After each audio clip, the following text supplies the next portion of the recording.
Another color page. So let's talk about that for a second. So, either A, Weekly Shonen Jump is really supporting this series, or B, The Promised Neverland is doing really well in the rankings of Weekly Shonen Jump.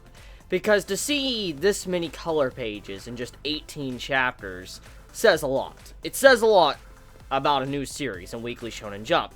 And if it is A, and Shonen Jump is supporting this series, that makes me happy. I'm glad Shonen Jump is giving this series a chance. And if it's B, that's even better, because that would mean that the public is truly enjoying the series, which means that Shonen Jump will see that and be like, holy shit, we need to continue supporting this series. Now, there is a likely possibility it could be A and B together, but just to see another cover color page for this chapter, it just speaks a lot about how The Promised Neverland is doing right now in terms of popularity or in Weekly Shonen Jump, which makes me very happy, because you all remember what I said when this series first began. What really concerned me about this series was, the presentation of the themes. For instance, the farm, to, how the children are all cattle and stuff. I mean, it's some very dark stuff you normally wouldn't see in Weekly Shonen Jump, and to see how it's made it this far already with this many chapters, and apparently it's getting this many, color cover pages, it's showing that it is getting supported. So it seems like our fears of the series getting canceled because it's too dark might not happen at all. So that makes me very happy just to see all these, cover color pages. Now, anything can happen, obviously, from now to like 5 to 10 weeks from now, like with chapter-wise, but I mean, at this time, though, it seems like The Promised Neverland is doing really well, and Shonen Jump seems to be supporting the series to get these type of cover pages constantly. So, the content of this chapter, or what I want to mainly talk about, the cover page at this time, is that the cover color page is a Christmas-themed cover page. Now, at first glance, it seems like the standard you would see for a color page at this time of year. I mean, it's the end of the year, a new year's about to begin for, 2017, it's Christmas time, people are getting ready for the holidays, going out to buy stuff, or just celebrating by either, eating certain foods for the holidays, or maybe watching Christmas movies, or whatever. Just many people do different type of things for the holidays, and so the cover page, it doesn't necessarily stand out in terms of being any different from what you would normally see from a Christmas cover for any type of manga series. But there is one thing in the cover page that does stand out, and it would be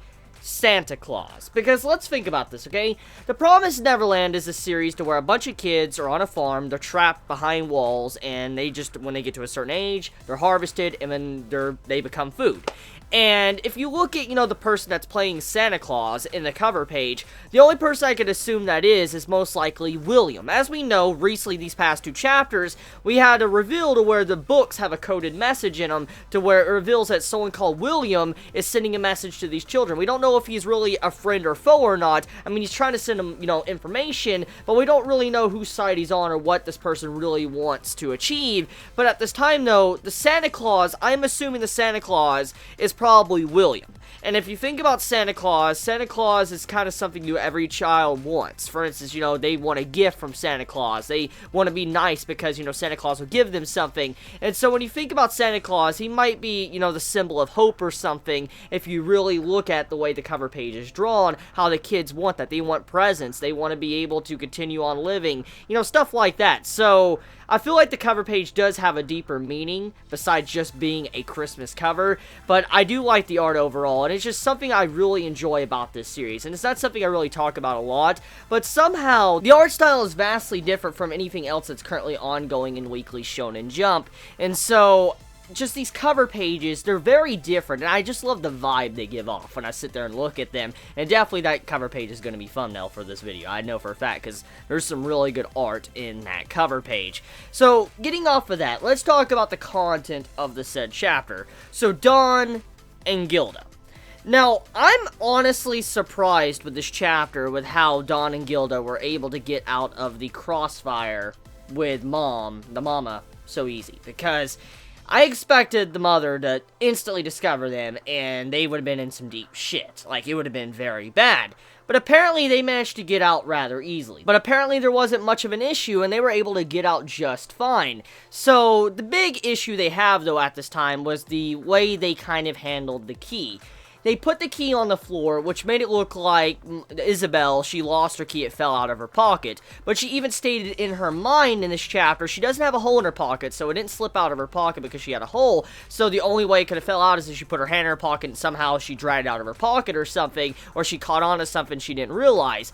But knowing how Isabel is a very smart individual, to be able to take care of all these children and raise them like she does, she has to be very smart, and she's probably going to put, you know, A and B together, and she's going to realize someone definitely snatched that key and probably did something, and she's going to realize something. So Dawn and Gilda are not out of the fire yet. They're not out of the fire yet, even though they managed to get out of the room, even though Isabel didn't catch them inside the room.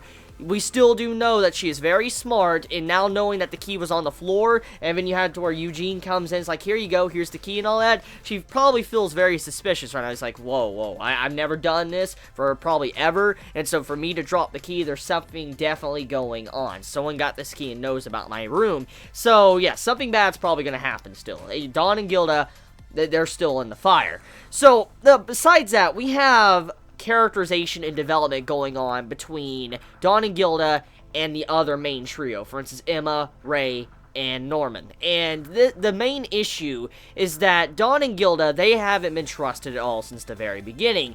And I mean, it's us, the readers, also that kind of don't trust these two as much as we trust our main three. But I mean, these two characters, they don't seem to be probably at the same skill level as our main trio. And they even talk about that in this chapter, which is what really surprised me, because Dawn and Gilda, we do know they're not as intelligent as Emma, Ray, or Norman, but they still have their own little things about them that make them even better than, you know, Emma and them. For instance, like, you know, how Dawn, he was able to snatch the key away from Isabel, and she wasn't even able to notice at all until she had the key displayed before. She's like, whoa, what the fuck? And I mean, we do know for a fact Gilda has these certain, you know, skills to where she could keep watch and stuff. So, I mean, they have little things that are definitely above what Emma, Norman, and Ray can do. The way Emma has been going about this the entire time since Dawn and Gilda were brought into the group was that Emma wasn't really treating them as equals. She is treating them as people she needs to protect, which is understandable. Once again, I want to go into the topic that Emma's a type of character right now that fits that shonen main character mold. She's someone that is the standard shonen character. She's very naive. She wants to protect everyone. She wants to make sure everybody is safe. But at the same time, though, Emma has showed things that are very different from the traditional shonen character. For instance, she's shown signs of growth in the way she can branch out from the traditional MC. For instance, once again, going to go back to what I've said already multiple times, how she already realized how naive she can be, but also, number two, with the way she displayed herself in this episode, she realizes how she was going about it the entire time, how she was treating Dawn and Gilda, the way she was trying to take all the burden upon herself. She realized, I'm trying to, you know, take this burden upon just us. I don't want to bring anyone else into it. I want to make sure I'm the only one that deals with this. And she's like, I need to realize I need to bring other people in here. I need to be able to let them help me out. I can't be the only one to do this. I need to trust others. And so Emma's showing these little traits that are trying to change her character up, and she's getting this slow build up for development in the near future. So the way the writer is going about this is definitely very smart. I mean, obviously, the character Emma at this time is nothing groundbreaking. But at the same time, though, if you really take note of some of the things about her character, she does have a lot of potential to become an excellent character, depending on the direction the series goes, especially with the little subtle details building up here and there throughout the chapters, especially this one. So Dawn and Gilda having their issue with Emma, it sets up for Dawn and Gilda to have development, which they're already displaying in this chapter, but Emma also to get development later down the road.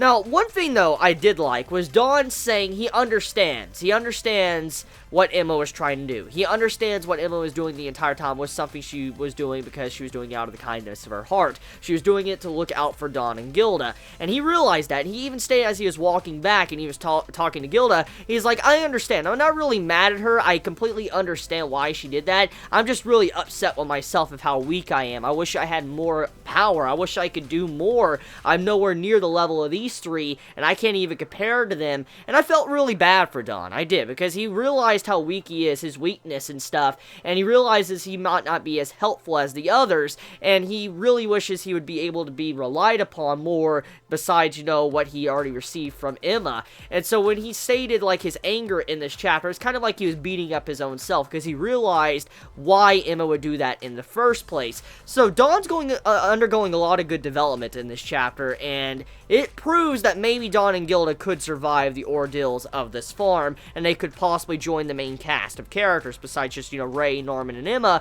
Dawn and Gilda could also be a part of the main crew when they do escape the farm. Now, there is a potential possibility someone is still going to die. I mean, I feel like one of the main trio is going to die still. I really do. I feel like it might be Norman, honestly. I still believe that man is probably going to die, and if it's not them, Dawn and Gilda might die. So, I still believe someone's going to die before everything is said and done, but I mean, a new welcome addition to the cast makes me very happy, because there's a lot of good development these characters, you know, could get, and also they can bring to the table.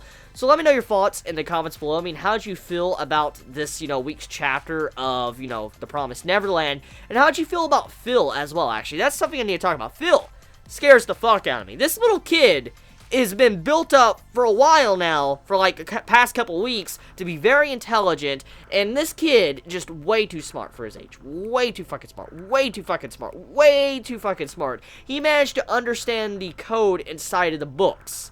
Emma didn't discover that. It was actually Phil that discovered it. Phil scares me. There's something off with that kid. I don't know if he's a spy working for the demons. I have no fucking idea. But that kid, there's something wrong with it. There's really something wrong with that kid. With the amount of mystery around this kid building up throughout multiple chapters, there's definitely something going on with him. So I cannot wait to see what happens with his character. So let me know your thoughts in the comments below. You all have a wonderful day or nights wherever you live. Please be safe. Chibi out.